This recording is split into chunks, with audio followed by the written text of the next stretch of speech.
মির্জা ফখরুল তো বিএনপি না, মির্জা ফখরুল নিজে আওয়ামী লীগের। তো মির্জা ফখরুল আমার ধাক্কাইলে কি আমি জিয়াউর রহমানকে অবজ্ঞা করে কথা বলবো? আমি খালেদা জিয়াকে অবজ্ঞা করে, তারেক রহমানকে অবজ্ঞা করে কথা বলবো? আপনি এত বলদ পেয়েছেন, কথা বলবো না, সমস্যা নাই, কিন্তু ধাক্কায় একদিকে পাঠান কেন রে ভাই? আমি জীবনে কোনদিন আওয়ামী লীগ করবো নাকি? আপনি যত কিছুই করেন, আনলেস আপনি ইন্ডিয়ার পক্ষে কোনো অবস্থান নিচ্ছেন, আপনার বিরুদ্ধে আমি কখনোই যাব না।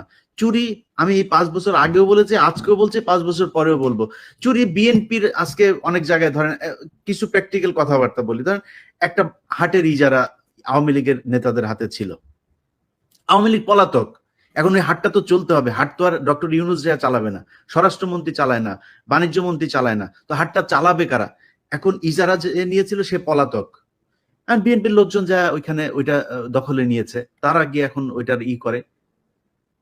এখন আপনার এগুলিরও চাঁদাবাজি হিসাবে মিডিয়াতে প্রচার করা হচ্ছে। এখন কেন প্রচার করা হচ্ছে? এর কারণ হচ্ছে, কনক ভাই শুরুতে একটা কথা বলেছেন যে মিডিয়া সেভাবে প্রচার করছে না। আপনি তো মিডিয়ায় সব জায়গায় তার লোক বসায় রেখেছেন, সে করবে কেন?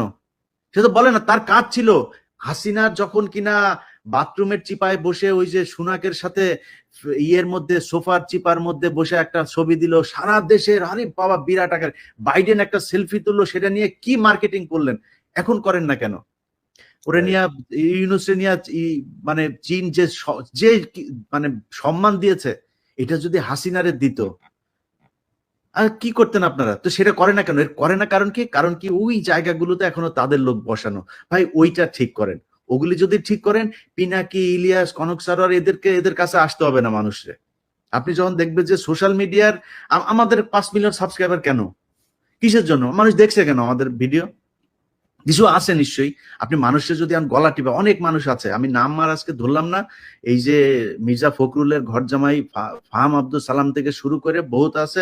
আমারটা আমি বলছি, আমার বক্তব্য পিনাকিদা বা কনক সারোয়ারের না, আমারটা আমি বলছি যে এই অনেক গজানো লোকজন আছে, তাদেরকে এখন সম্মান করে চলতে হবে। কেন মানুষ আমার কথা শুনে, কেন কনক সারোয়ারের কথা শুনে, কেন পিনাকি ভট্টাচার্যের কথা শুনে, এইটা তাদের সমস্যা। আর ভাই কেন আপনারটা শুনেন না, সেটা আপনার সমস্যা। আপনি চিন্তা করেন আপনি কি বলবেন, কি বলা উচিত, কেমনে চলা উচিত। শুনে না কেন, আমারটা শুনে কেন, সেইটাও বাংলাদেশের মানুষ হলো গন্ড মূর্খ, বুঝে না। পিনাকি, ইলিয়াস, কনক সারোয়ার এরা হচ্ছে পীর সাহেব, তা এখন এদেরকে আপনি বুঝাবেন কেমনে? এটা নিয়েও শত্রু। সকালবেলা ঘুম থেকে ওইটা দেখি, ওই লন্ডনের একজন পোস্ট করে বসে আছে যে আমারে নিয়ে, আমি আপনার কনক ভাইয়ের নাম নাই, আমার আপনার নাম আছে, আমরা হইলাম গিয়া নাকি কি করছি। কয়দিন আগেও সে ফোন করলো, কি সুন্দর মিষ্টি মিষ্টি কথা। এখন ফোন করে, ধরেন 2বার ফোন করে, 3বার ফোন করার পরে হয়তো ধরতে পারি না, একবার ফোন করে, ভাই ফোন ধরবো কয়টা, সময় পাই না তো। এটা আপনারা বুঝেন যে আপনাদের কাছে কি পরিমাণে ফোন আসে। এখন আমার কাছে ধরেন একজন উপদেষ্টা আমার সাথে কথা বলছে, এখন একজন পুলিশের একজন ডিসি আমাকে ফোন করলো, আমি কারটা কেটে কারটা দুইজনই তো গুরুত্বপূর্ণ। আমাদের তো গুরুত্বপূর্ণ অনেক মানুষের সাথে কথা বলা লাগে, কথা বলি, এর মধ্যে একটা ফোন মিস হয়েছে।